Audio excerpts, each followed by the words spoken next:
নমস্কাৰ, আপোনালোক সকলোকে মোৰ ইউটিউব চেনেল আছাম এক্সাম কৰ্ণাৰলৈ স্বাগতম জনাইছোঁ। আজি শিৱসাগৰ বিশ্ববিদ্যালয়ৰ PG এডমিশ্যন 2026 বৰ্ষৰ যি অনলাইন প্ৰচেছ আছে, সেই প্ৰচেছটো দেখুৱাম আপোনালোকক ষ্টেপ বাই ষ্টেপ।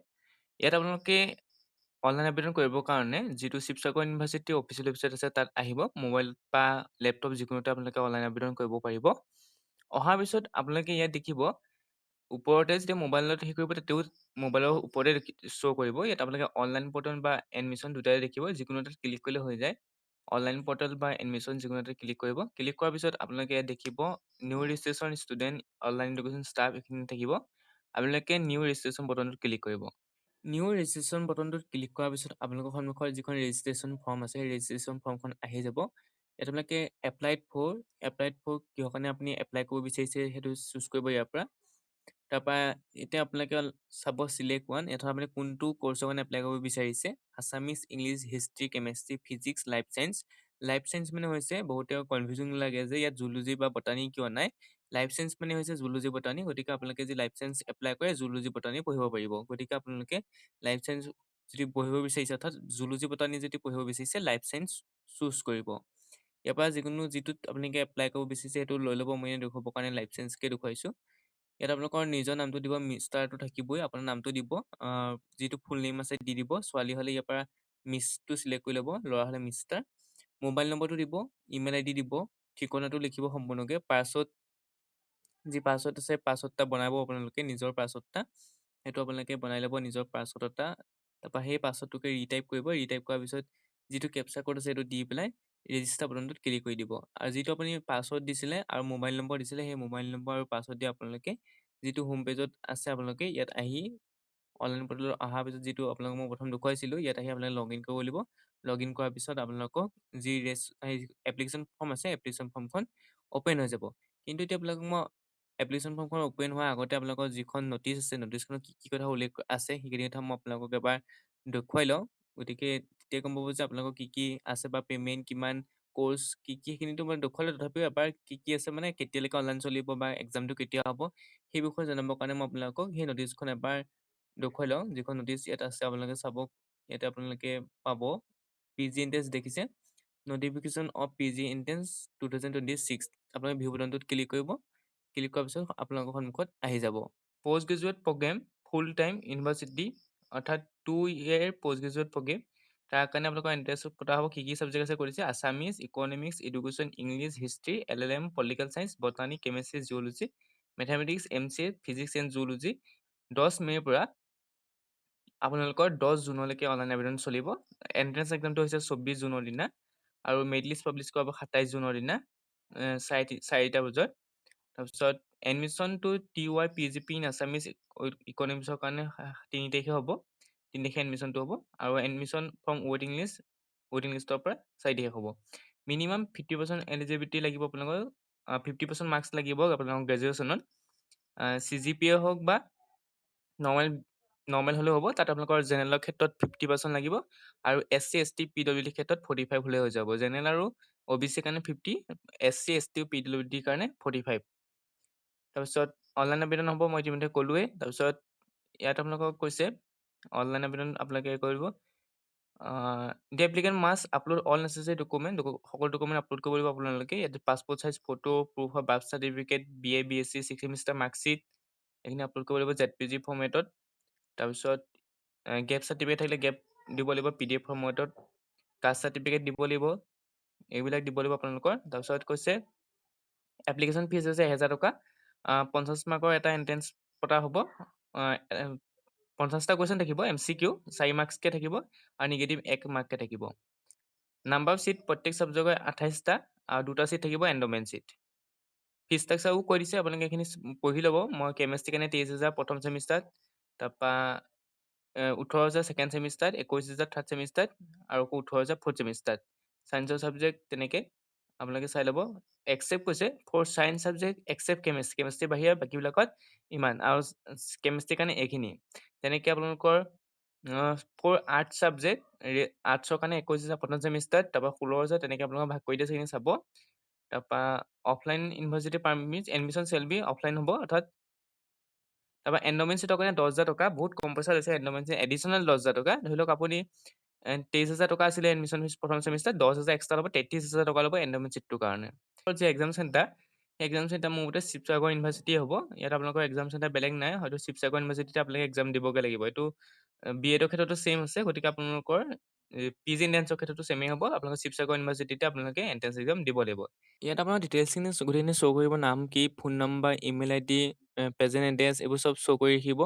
তাৰপিছত আপোনালোকে ইয়াত কোনটো ছেমিষ্টাৰ কাৰণে কিহৰ কাৰণে এপ্লাই কৰিছে ওপৰত শ্ব' কৰিব। ইয়াত আপোনালোকৰ পাৰ্মানেণ্ট এড্ৰেছ লিখিব লাগিব। প্ৰথম আপোনালোকৰ গাঁও, গাঁওখনৰ নামটো দিব লাগিব, তাৰপৰা ডাকঘৰটোৰ নাম দিব লাগিব, প'ষ্ট অফিচ, তাৰপৰা পুলিচ ষ্টেচন নাম দিব লাগিব, তাৰপৰা পিনক'ডটো দিব লাগিব, ডিষ্ট্ৰিক্ট দিব, তাৰপৰা ৰেভিনিউ চাৰ্কলটো দিব।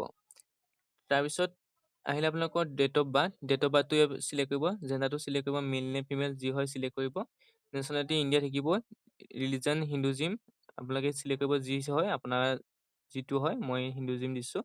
কেটেগৰীটো চিলেক্ট কৰিব, আপোনাৰ category general, EWS, OBC, MOBC যি হয় আপোনালোকে চিলেক্ট কৰিব। ব্লাড গ্ৰুপটো চিলেক্ট কৰিব, আপোনাৰ ব্লাড গ্ৰুপ কি হয়। তাৰপৰা মেৰিটেল ষ্টেটাছটো ইয়াৰ পৰা চিলেক্ট কৰিব, আপোনাৰ মেৰিটেল ষ্টেটাছ কি, মেৰিড হ'লে মেৰিড, আনমেৰিড হ'লে আনমেৰিড উল্লেখ কৰিব। তাৰপিছত আহিলে আপোনালোকৰ দেউতাৰ নাম, ফাদাৰ্ছ নেমটো ইয়াত উল্লেখ কৰিব। ইয়াৰ পৰা লেট হ'লে যদি মৃত্যু হৈছে তেতিয়াহ'লে লেটটো টিপিব, যদি মৃত্যু নাই হোৱা আছে জীয়াই আছে তেতিয়াহ'লে মিষ্টাৰটো দিব।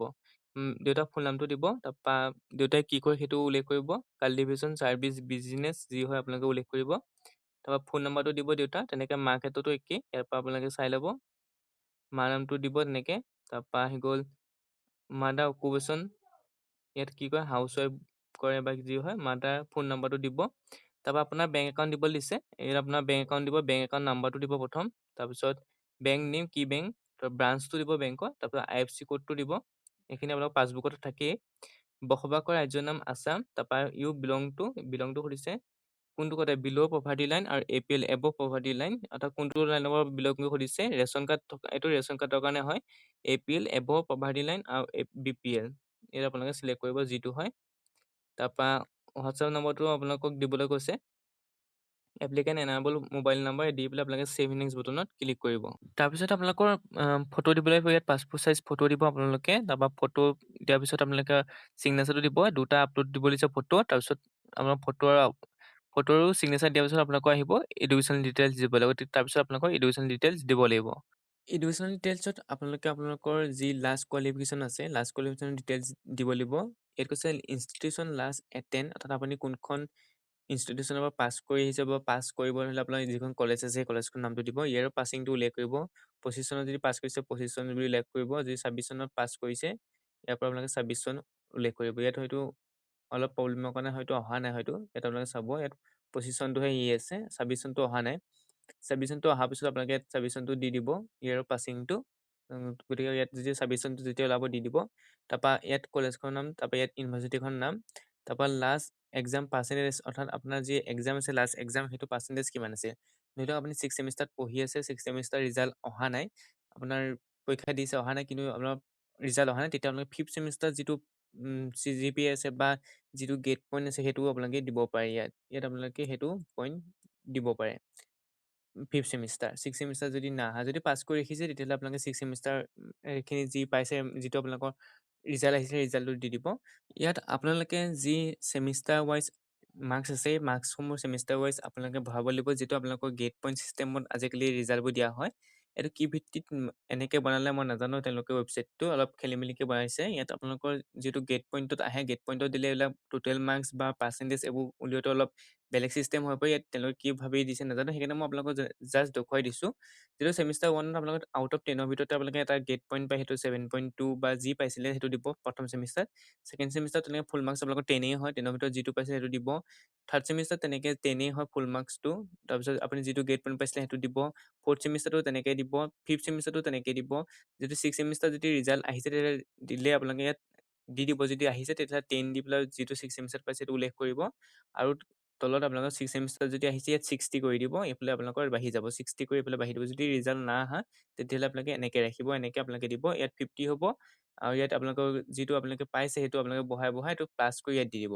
তাৰপিছত যিটো আপোনালোকৰ পাৰ্চেণ্টেজ উলিয়াবলৈ কৈছে, পাৰ্চেণ্টেজটো কেনেকৈ উলিয়াব, যিটো আপোনালোকৰ মাৰ্কছ অফ 10 প্লাছ কৰি পাব, ইয়াৰ লগত আপোনালোকে 100টা পূৰণ কৰিব, 100টা পূৰণ কৰি 50 ডিভাইড কৰি দিব।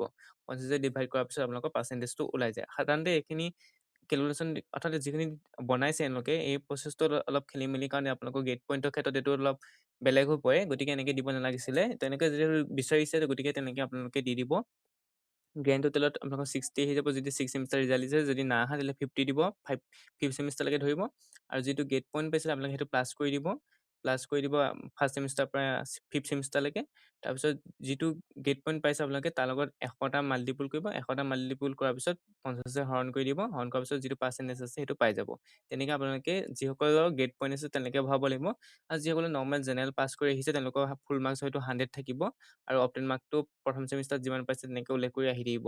100, 100, 100, 100 ইয়াত হয়তো 600 যি হয় আপোনালোকৰ ফুল মাৰ্কছ যি থাকে আপোনালোকৰ ছেমিষ্টাৰ ৱাইজ তেনেকে উল্লেখ কৰিব। মই খালি গেট পইণ্টৰ কাৰণে দেখুৱাই দিছোঁ। যিসকলৰ গেট পইণ্ট আছে তেওঁলোকক দেখুৱাই দিছোঁ।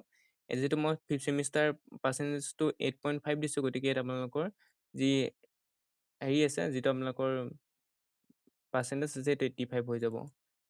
এতিয়া মই দেখুৱাবৰ কাৰণে দেখুৱাইছিলোঁ।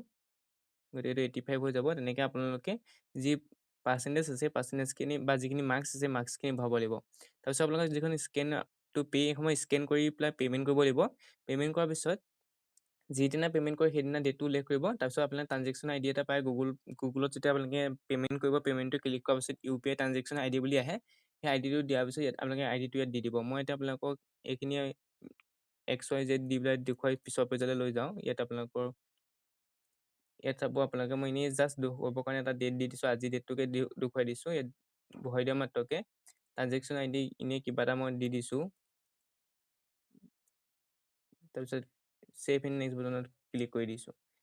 তাৰপিছত আহিলে আপোনালোকৰ ডকুমেণ্ট ছাবমিট কৰিবলৈ কৈছে। লাষ্ট এক্সাম চাৰ্টিফিকেট আপোনালোকৰ সাধাৰণতে নাথাকে। ইয়াত আপোনালোকৰ মেণ্ডেটৰী নহয়। যিটো 5th ছেমিষ্টাৰ পঢ়িছে তাত চাৰ্টিফিকেট নাথাকে। গতিকে আপোনালোকৰ 5th ছেমিষ্টাৰ মাৰ্কশ্বিটখন আপলোড কৰিব। লাষ্ট এক্সাম মাৰ্কশ্বিট অৰ্থাৎ 5th ছেমিষ্টাৰ মাৰ্কশ্বিটখন আপলোড কৰিব যদি আপোনালোকৰ 6th ছেমিষ্টাৰ ৰিজাল্ট দিয়া নাই। তাৰপিছত কাষ্ট চাৰ্টিফিকেট OBC সকলে বা যি SC ST হয় তেওঁলোকে কাষ্ট চাৰ্টিফিকেট আপলোড কৰিব লাগিব। ইনকম চাৰ্টিফিকেট মেণ্ডেটৰী নহয়, তথাপি আছে যদি দি দিব। যিটো ষ্টাৰ মাৰ্ক দি থাকে সেইটো মেণ্ডেটৰী হয়। তাৰপৰা ডমিচাইল ষ্টেট চাৰ্টিফিকেট অৰ্থাৎ PRC লাগিব, voter ID, NRC, Aadhaar card, BPL card family, birth certificate issue by registration birth and date, passport এটা যিকোনো এটা দিলেই হ'ল। যদি PRC আছে PRC দিব, ভোটাৰ ID থাকিলে ভোটাৰ ID, আধাৰ কাৰ্ড থাকিলে আধাৰ কাৰ্ড, যি আছে আপোনাৰ ওচৰত ডমিচাইল ষ্টেট চাৰ্টিফিকেটৰ কাৰণে আপোনালোকে এইটো আপলোড কৰিব। প্ৰথম চুজ কৰিব, তাৰপৰা আপলোড বাটনটো ক্লিক কৰিব। তাৰপিছত গেপ চাৰ্টিফিকেট যিহেতু আপোনালোকৰ গেপ মই এতিয়া 25 চনটো ক্লিক কৰি দিয়া মাত্ৰকে দেখিছে গেপ চাৰ্টিফিকেট দিবলৈ আহিছে। যদি 26 চনটো আপোনালোকে ক্লিক কৰি গেপ চাৰ্টিফিকেট দিবলৈ নাহে, যিসকলৰ 25 চনত পাছ কৰিছে বা 24 চনত পাছ কৰি আহিছে তেওঁলোকে গেপ চাৰ্টিফিকেট দিব লাগিব। তাৰপিছত আপোনালোকৰ একাউণ্ট নম্বৰ যে দিছিলোঁ, একাউণ্ট নম্বৰ কাৰণে আপোনালোকৰ পাছবুকখন দিব লাগিব। পাছবুকৰ ফ্ৰণ্ট পেজটো দিব লাগিব। তাৰপিছত পাৰ্চন উইথ ডিজেবিলিটি চাৰ্টিফিকেট নালাগে। তাৰপিছত পে'মেণ্টৰ প্ৰুফটো যিটো আপোনালোকৰ গুগল পে' কৰিব, গুগল পে' যিটো পে'মেণ্টৰ প্ৰুফ পায় সেই পে'মেণ্টৰ প্ৰুফটো স্ক্ৰীনশ্বটটো লৈ পেলাই ইয়াত আপলোড কৰি দিব। তেনেকৈ আপোনালোকৰ এই যি ডকুমেণ্টছ আছে এই ডকুমেণ্টখিনি আপলোড কৰিব। আপলোড কৰাৰ পিছত আপোনালোকৰ ফৰ্মখন প্ৰিভিউ আহিব। প্ৰিভিউ অহাৰ পিছত আপোনালোকৰ ছাবমিট কৰি দিব। ছাবমিট কৰি দিয়াৰ পিছত আপোনালোকৰ ফৰ্মখন ছাবমিট হৈ যাব। এনেকৈ আপোনালোকে যি প্ৰচেছ আছে প্ৰচেছটো কমপ্লিট কৰিব লাগিব শিৱসাগৰ ইউনিভাৰ্চিটি PG এণ্ট্ৰেন্স এক্সামৰ কাৰণে।